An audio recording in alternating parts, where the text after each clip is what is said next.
Daylight, my MVVs, welcome. Palace Garden or Love Shrine. Ebony bBlow hot as Ooni of Ife is alleged to have turned Queen Naomi's prayer spot into his sanctuary. Now, it's important to understand that, Ebony, had always known that loving a king meant sharing him with tradition, with the people, with duties, and with other women. She came into the palace with eyes wide open, prepared to embrace the responsibilities and sacrifices of royalty. What she never expected, however, was to feel slowly erased, her presence shadowed by a love so intense it began to shift the very pulse of the palace. That love was the one between the Ooni of Ife and Queen Naomi, and up until now, as of today, we can still say that love is the same love between the Ooni of Ife and Queen Naomi.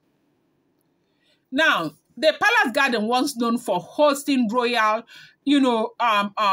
brunches, traditional dances, and quiet royal family moment began to change in tone and purpose. It was once, Ebony's favorite spot, a quiet space, nestled between age-long trees and royal hibiscus bloom. It was a place, she'd often go to meditate, and write in her journal or share tea with other queens on calm afternoon. It was also where the Ooni would sometimes meet her for brief conversation accompanied by, bird song and breeze. But now the garden was different. The transformation began when Queen Naomi returned to the palace more frequently, though it was not yet officially reinstated, or she's not yet been officially reinstated. Her spiritual, presence had become dominant. One afternoon, she was seen in the garden, sitting cross-legged under the sacred Ige tree, praying softly. The Ooni had watched,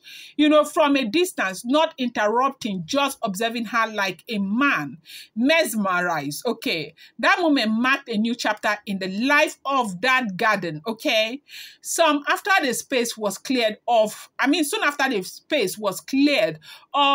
the decorative umbrellas and low table used for leisure, a small sacred altar was placed secretly in the corner, a space for Queen Naomi's regular prayers and fasting. Staff were instructed to keep the garden quiet to discourage unnecessary movement there during certain hours. Even the birds, it seemed, we are singing softer song now. So as we are hearing what is going on, you know that the Ooni of Ife, Queen Naomi has always had a sanctuary inside the palace of the Ooni of Ife. If you have been following this story from 2 years ago, remember when there was a time some people went to go and scatter the sanctuary, they broke the sanctuary and they did everything. And so on. It went on and on. Sometimes people will go and pray there, sometimes people will not pray. Most times when they hear that Queen Naomi is returning back into the palace, you see a lot of people going there to pray. And it's been on and off.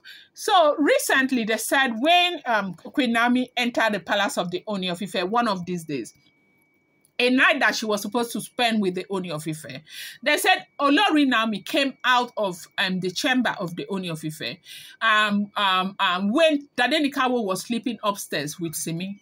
They said she went into a particular garden where she sat down there. She was, meditating or something, and they said Ooni of Ife saw her from a window, and Ooni of Ife admired her from the window. Now, it's also important to understand that some Oloris used to also use that place as their spot. From time to time, they say the place has a lot of very good tree, plenty of hibiscus flowers and all of that.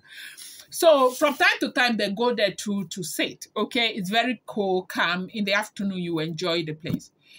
Now, there's a Kabiyesi. After that event when Naomi went to go and sit down there, it's like Naomi felt at peace in that garden and, really just felt at peace, because right now when she comes to the palace, she doesn't even go out. She's not comfortable in the palace. She doesn't want to be in the palace. She doesn't like anything about the palace of the Ooni of Ife. If you allow Naomi, this is not to dispute what others are saying in their channel. "Oh, you know me, Delaram, I don't care." Okay, this is not to dispute what they are saying, especially for those who are saying Naomi is in the palace. I'm just saying my own. Okay, now they say that, you see, Naomi, if you allow Naomi 3 years, she will not go to the palace because she does not want to see those women. She doesn't even want them to see her. Okay, and so this time, what happened was that when she went and she came out for the first time without a ritual or somebody dragging her out and all of that, she went on her own to go and sit in that place behind Kabiesi's window.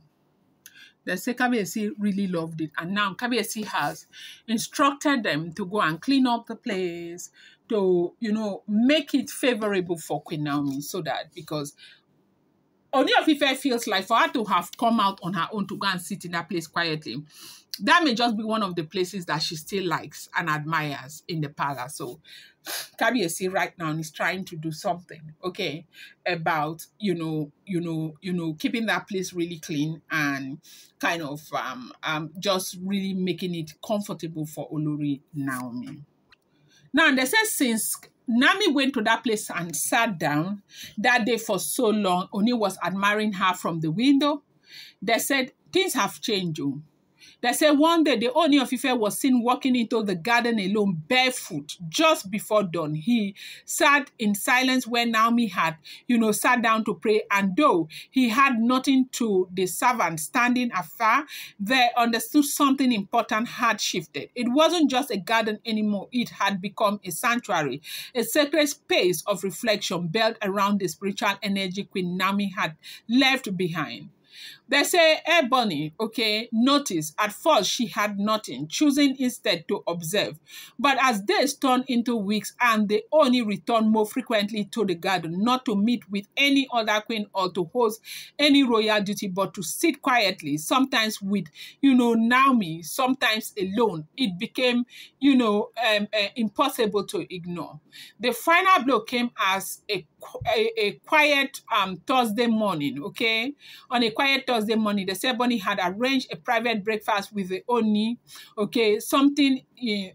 I don't think it was on a Thursday morning.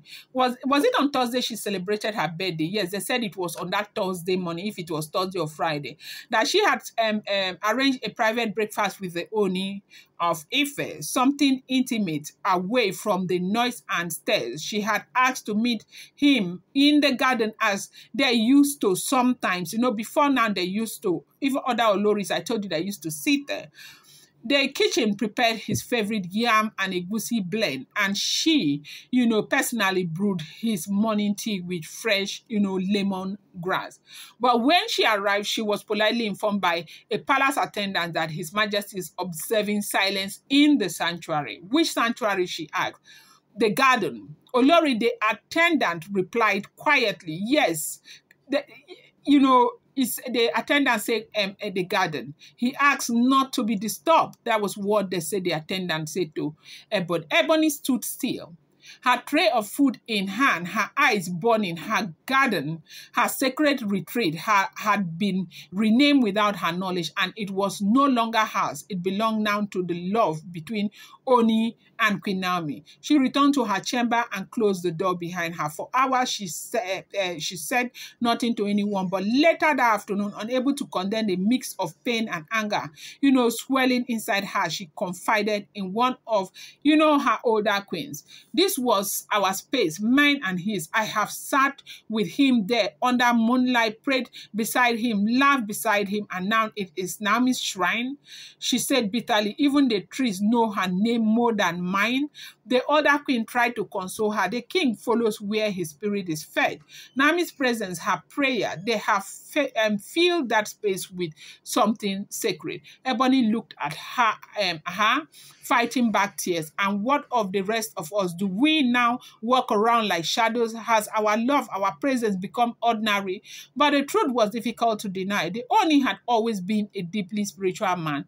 But with Naomi, that spirituality took on a new dimension. Their connection is no longer you know, it's not just about romance, okay? It had become like, it is so ritualistic right now, the connection between the Ooni of Ife and Queen Naomi, and has become so ritualistic that it's beginning to affect a whole lot of people. And that's the same reason why I always say that you look for your own husband and leave people's husbands alone. No, because when that time comes, you will cry and cry and cry and cry and cry and cry. There's nothing you can do about it. I'm going to bring you more update. Do not forget, these are all alleged, rumored, unverified information making the rounds on social media. Should not be seen as fact.